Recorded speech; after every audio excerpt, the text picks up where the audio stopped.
Alors c'est évidemment toujours un moment attendu dans ce congrès Selectour. Celui qu'on va accueillir nous donne chaque année une photographie très précise, chiffrée, circonstanciée du réseau Selectour à l'instant T. J'ai le plaisir d'appeler à mes côtés le directeur général du réseau, Jean-Noël Lefebvre.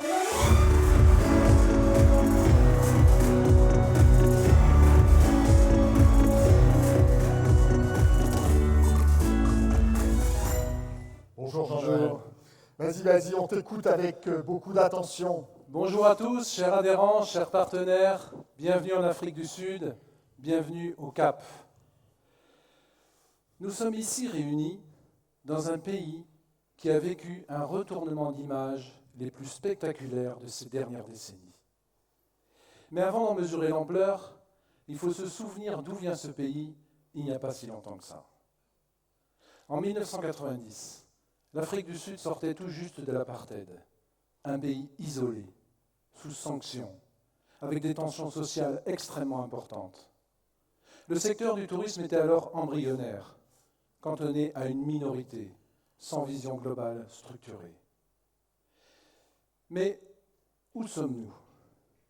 Le Cap n'est pas seulement une ville d'Afrique du Sud, c'est la pointe sud du continent africain, à l'extrémité sud de la route mythique des épices. Une ville posée entre mer et montagne. Un carrefour mondial, historiquement un lieu d'échange entre trois continents, l'Asie, l'Europe et l'Afrique, où navigateurs, commerçants, migrants, scientifiques et diplomates y ont fait escale pendant des siècles. Le Cap, une ville du Sud, ouverte sur le monde, mais avant tout profondément africaine. Le continent africain, justement, parlons-en, qui est en pleine mutation. Est-ce que vous savez que d'ici 2050, le continent africain comptera plus de 2,5 milliards d'habitants ? 60% de la population aura moins de 25 ans. Le développement et la croissance des villes est quelque chose qui n'existe nulle part ailleurs au monde. Et le tourisme y émerge, porté par les diasporas, la classe moyenne, l'innovation et l'écotourisme. L'Afrique va devenir un acteur mondial du voyage. Pas seulement au niveau du tourisme, aussi au niveau du voyage d'affaires. D'ailleurs, certaines compagnies aériennes présentes ici l'ont bien compris. Et cette énergie, ici, au Cap, elle est palpable dans les infrastructures, dans la manière d'accueillir le monde, et dans cette volonté de devenir et de vouloir être un acteur mondial du voyage. Mais pour saisir pleinement tout le chemin parcouru de ce pays et comprendre pourquoi le Cap est un symbole aussi puissant, il faut revenir à une période sombre de l'histoire de l'Afrique du Sud, l'apartheid. Créé et instauré en 1948, ce système légal de ségrégation a privé la majorité noire de droits fondamentaux, avec une liste bien précise de restrictions ou d'interdictions, comme l'interdiction du droit de vote et d'accès à la citoyenneté. Obligation pour la majorité noire de vivre dans des quartiers isolés, séparés des zones blanches. Hôpitaux publics interdits, réservés aux blancs. Un système à 2 écoles avec forcément des moyens inégalés. Transport public, parcs, plages, bars, restaurants réservés aux blancs. Interdiction forcément des mariages mixtes.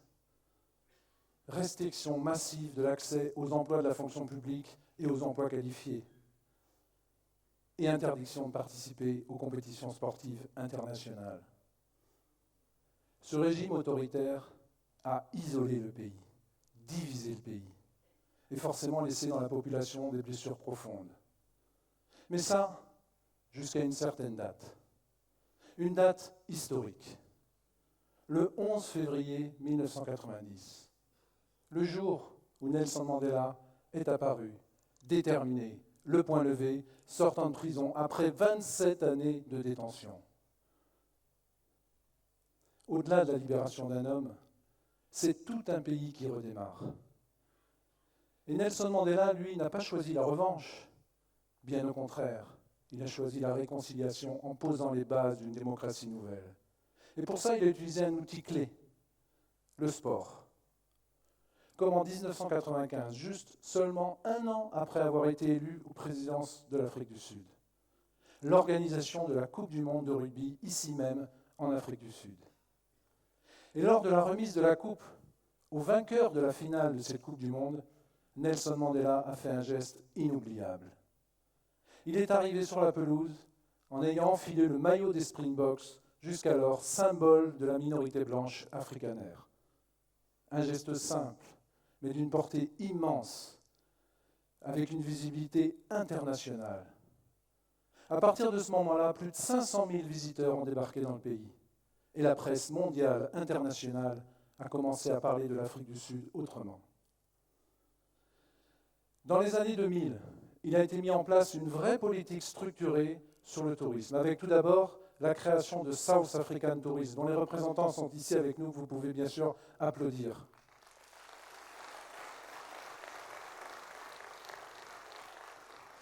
La création de nouvelles infrastructures, l'ouverture à de nouveaux marchés. Le secteur du tourisme est alors devenu un secteur aussi prioritaire que l'agriculture et l'industrie minière. En 2010, toujours lié au sport, l'organisation de la Coupe du monde de football cette fois. La première fois qu'une Coupe du monde de football était organisée sur le continent africain. 1,4 million de visiteurs. Plus de 3 milliards de dollars investis dans l'économie locale. 93% de taux de satisfaction liés à l'événement. Et surtout, le plus important, une transformation durable de l'image du pays. Aujourd'hui, l'Afrique du Sud, c'est plus de 10 millions de touristes internationaux par an.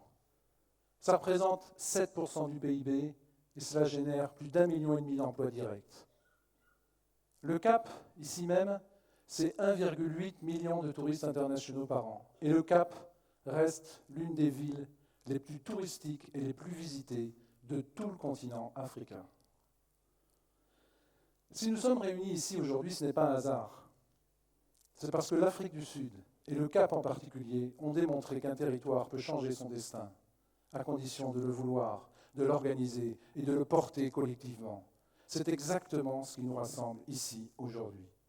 Nous sommes donc ravis d'organiser ce congrès ici au Cap avec une destination inédite pour la plupart d'entre vous. Et nous avons donc, comme l'a dit Laurent, renoué avec un long courrier, c'est vrai, beaucoup d'heures de vol, mais pas de décalage horaire. Et surtout, des températures tellement agréables que dès ce soir, on va pouvoir organiser une soirée en extérieur, comme l'a dit Laurent aussi, avec Didier Barbelivien.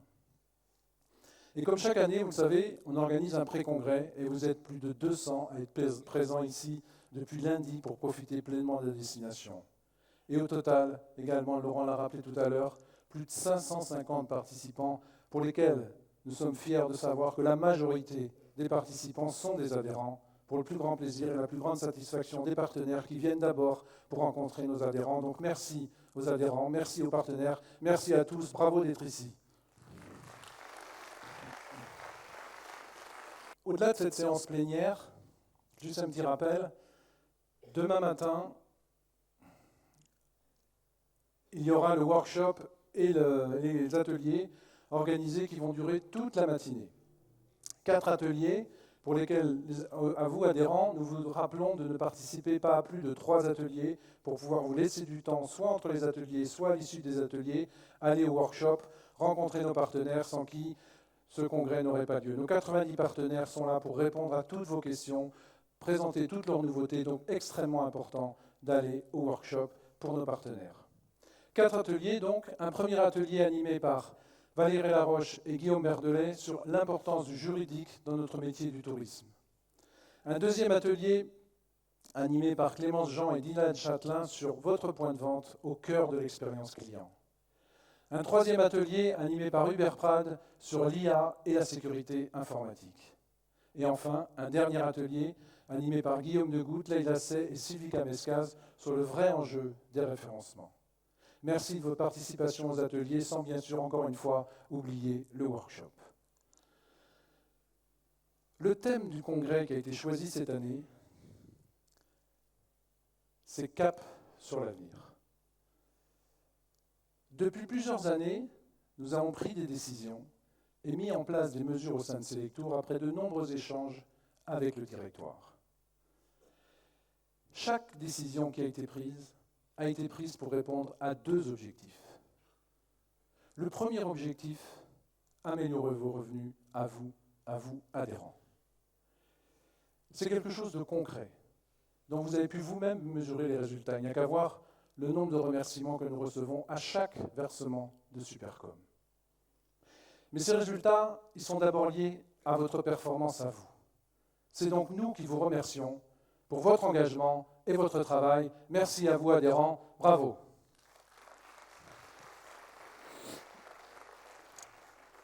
Le deuxième objectif qui guide nos décisions, c'est une vision plus stratégique à moyen et long terme sur le réseau, avec 3 éléments essentiels.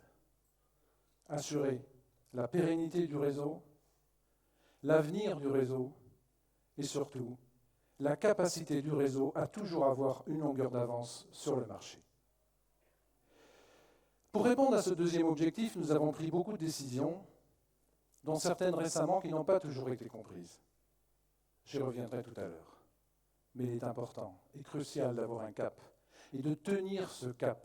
C'est la seule manière que nous avons pour sécuriser l'avenir de notre réseau et renforcer notre position. Ce cap, nous nous y tiendrons. Nous saurons vous l'expliquer, vous le faire partager et surtout vous convaincre.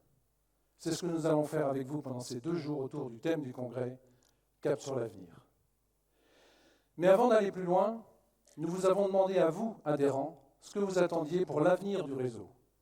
Je vous laisse regarder cette courte vidéo.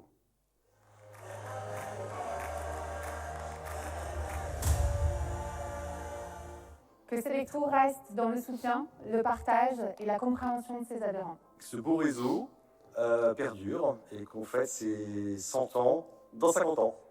Moi, j'aimerais que dans 50 ans, Selectour soit toujours le premier réseau d'agences de voyage nationales, avec des équipes pros, des clients satisfaits, un vrai service de qualité et beaucoup de choix de destinations, de produits. Pour l'avenir de Selectour, je souhaite être toujours accompagné par le réseau au niveau des revenus, des super commissions et des services aussi qui sont pour moi très importants.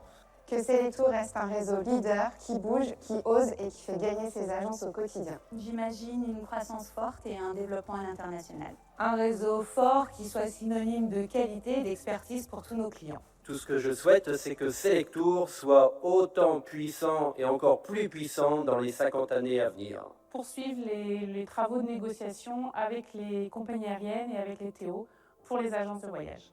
Prospérité, réussite, de beaux contrats, de belles négociations auprès des fournisseurs. Et puis que les affaires continuent de fonctionner avec de beaux projets de voyage pour tout le monde. D'être toujours le réseau numéro 1 d'agences de voyage indépendantes en France. Selectour aujourd'hui, c'est une marque forte, c'est une marque puissante, notamment pour le tourisme. Et mon souhait, c'est que pour le voyage d'affaires, il y ait encore plus cette puissance et encore plus d'impact. Selectour pour toujours!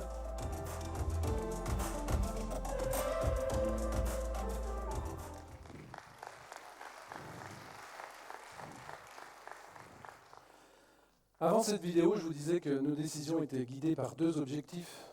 Le premier, améliorer vos revenus. Le deuxième, une vision plus stratégique à moyen et long terme du réseau. Avant de rentrer dans le vif du sujet, je voudrais d'abord faire un petit rappel.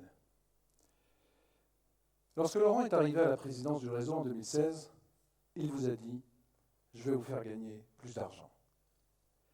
Ça a suscité pas mal de critiques dans un réseau qui était alors très politique et pas du tout habitué à ce genre de remarques. Même si vous êtes tous des entrepreneurs, et à un moment donné, quand on parle d'argent, on ne peut pas être insensible. Mais d'autant plus critiqué qu'il a fallu attendre un peu avant d'avoir les premiers résultats. Car comme vous le savez, vos revenus, Supercom, notamment du réseau, arrivent 1 an après l'année d'activité qui est l'année précédente. Mais après 1 an, les premiers résultats sont apparus. En 2018, nous avons créé le directoire et donné à ce réseau une vraie organisation d'entreprise avec Selectour Entreprise. Cette organisation est devenue une puissance financière reconnus sur le marché, et notamment par la Banque de France, qui, comme vous le savez, nous met chaque année la meilleure note des entreprises notées. Grâce à cette organisation, nous avons mis en place plein de choses, en s'appuyant sur 2 leviers très simples, qui sont la base de tout commerce. Plus de recettes, moins de dépenses. Plus de recettes, je ne citerai que quelques exemples. Rappelez-vous, il n'y a pas si longtemps que ça, 11% sur les promos sur les tours opérateurs. Je n'accuse pas les tours opérateurs, nous avions des contrats. Mais à ce moment-là, nous étions davantage proches d'un taux moyen de 12,5 sur les gold et de 11,5 sur les silver. Aujourd'hui, vous avez 14 sur tous les gold, 13 sur tous les silver, et même 16 sur les compagnies de croisière majeures. Tout le monde a oublié ça, mais c'est beaucoup d'argent.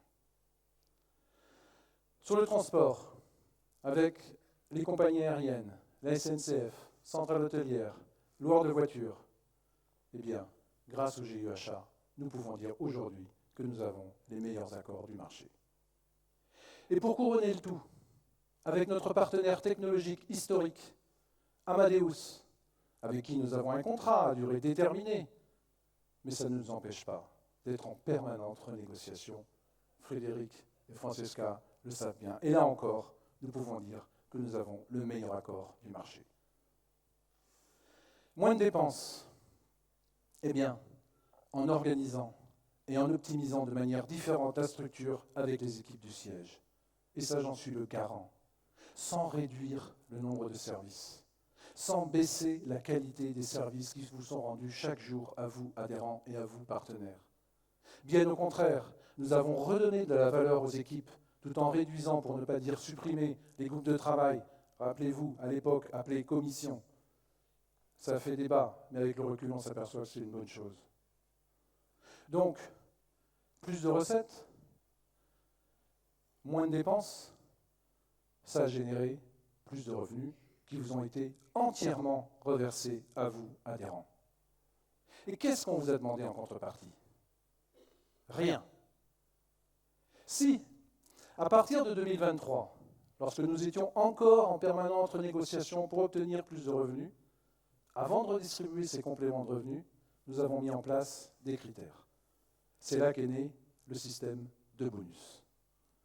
Et avec le recul, on s'aperçoit que c'est une bonne chose, puisqu'aujourd'hui, la plupart des agences répondent aux critères, donc vous percevez vos bonus. Et de l'autre côté, le réseau est satisfait, car grâce à l'application des critères, nous avons amélioré la qualité des points de vente, amélioré la qualité des vitrines, amélioré votre engagement dans le réseau à travers la présence aux réunions de région et présence au congrès. Nous aurions dû davantage amplifier ce phénomène de contrepartie avec des critères, ou du moins l'initier beaucoup plus tôt. Car il est normal que lorsqu'on vous donne, il y ait une contrepartie. Rappelez-vous, lorsque nous avons créé le directoire, on parlait de droits et de devoirs. Là aussi, tout le monde l'a oublié. Les revenus ne tombent pas du ciel. Ils proviennent de nos partenaires. Nos partenaires ici présents sont d'accord pour nous rémunérer davantage. D'accord surtout pour vous rémunérer davantage. Mais avec des contreparties. Les contreparties, ce n'est pas compliqué. C'est plus de business. Il y a 2 leviers pour répondre à ça. Le premier, c'est développer les ventes.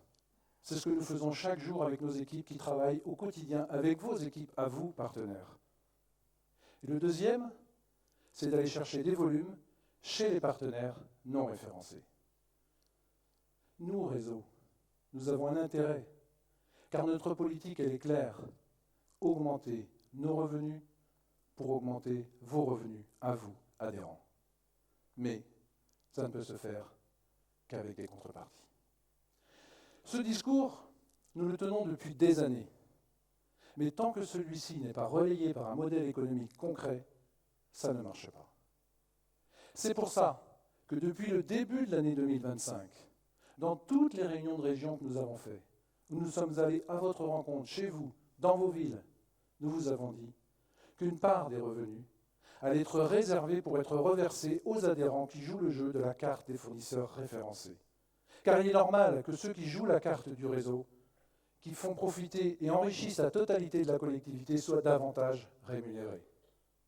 Et pour les autres, il n'est nullement question de pénaliser qui que ce soit, mais bien au contraire, de vous accompagner pour que vous aussi, vous rejoigniez ceux qui jouent la carte du fournisseur référencé, car la politique, elle est claire, c'est de vendre exclusivement à 100% les fournisseurs référencés.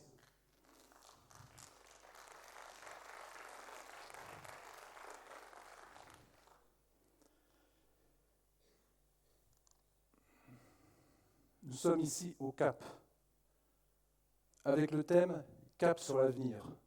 Cette décision est une décision du directoire. Le directoire, depuis qu'il a été mis en place, a pris beaucoup de décisions. Chaque décision qui est prise est réfléchie et a un sens. Et sur chaque décision qui a été prise par le directoire, nous ne nous sommes jamais trompés. Cette décision est donc une bonne décision pour la pérennité du réseau, pour l'avenir du réseau et surtout pour la capacité du réseau à toujours garder une longueur d'avance sur le marché. Ça m'amène à parler des chiffres de l'année 2025. Laurent l'a évoqué rapidement tout à l'heure, qui va se terminer dans quelques semaines. Sur 2025, nous allons terminer l'année à peu près, toute activité confondue, à plus 2% par rapport à 2024. Mais le plus important, ce qu'il faut retenir, c'est que nous sommes avec une progression de plus de 10% par rapport à 2022. Ces chiffres sont de très bons chiffres.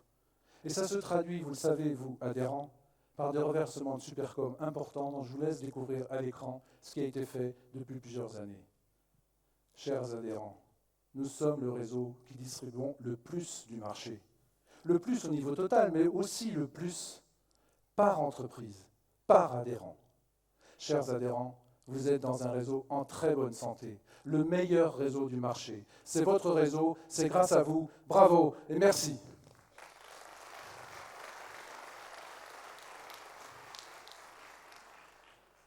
Cap sur l'avenir, c'est aussi définir un cap sur chacun des services qui vous sont rendus à vous, adhérents, mais aussi à vous, partenaires. Tout d'abord, avec l'animation de réseau et la Selectour Academy, où nous avons décidé de continuer à investir dans l'humain, de continuer à vous proposer des formations pour accompagner la montée en compétences de vos experts. Sans oublier, bien sûr, et regarder tout ce qui se passe sur le marché, notamment avec l'intelligence artificielle. Plus globalement sur l'animation de réseau.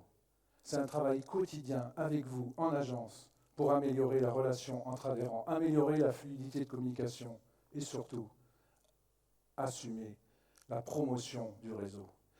Le réseau pour lequel, je vous le rappelle, nous sommes le seul et unique réseau du marché à proposer autant de services. Ces services que vous appréciez sont le fruit du travail de l'ensemble des équipes que je vous laisse applaudir.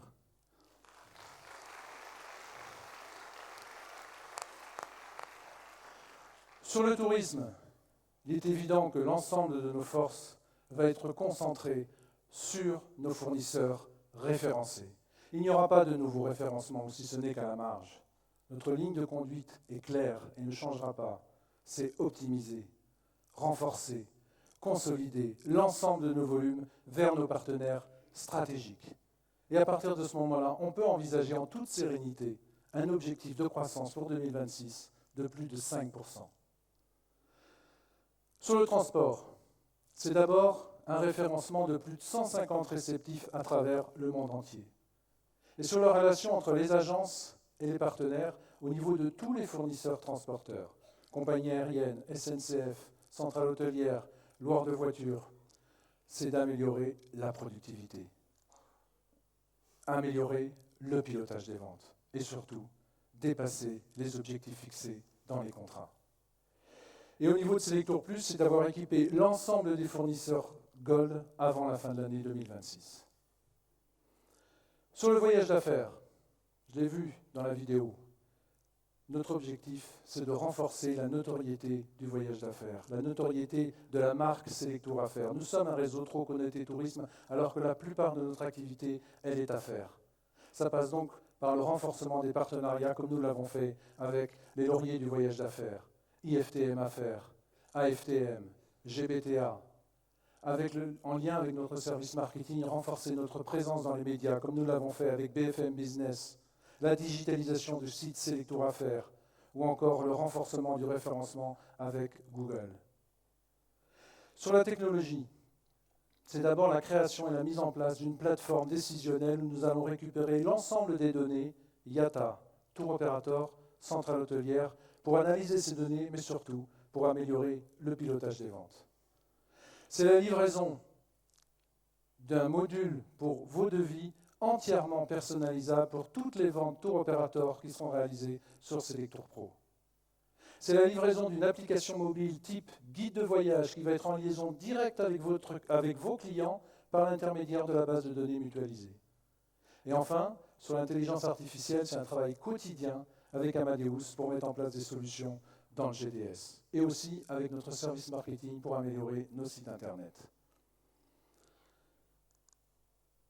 Sur le service marketing, c'est d'abord un renforcement de nos relations presse. Vous avez dû le voir depuis le deuxième semestre de l'année 2025, une prise de parole beaucoup plus importante dans les médias.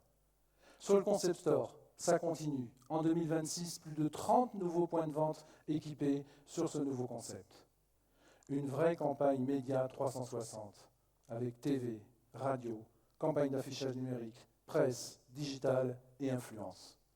Et enfin, sur l'intelligence artificielle, comme je disais tout à l'heure, en liaison avec le service technologique, la mise en place d'un chatbot sur l'ensemble de nos sites, mini-sites, selectour.com, Selectour Affaires, avec deux objectifs.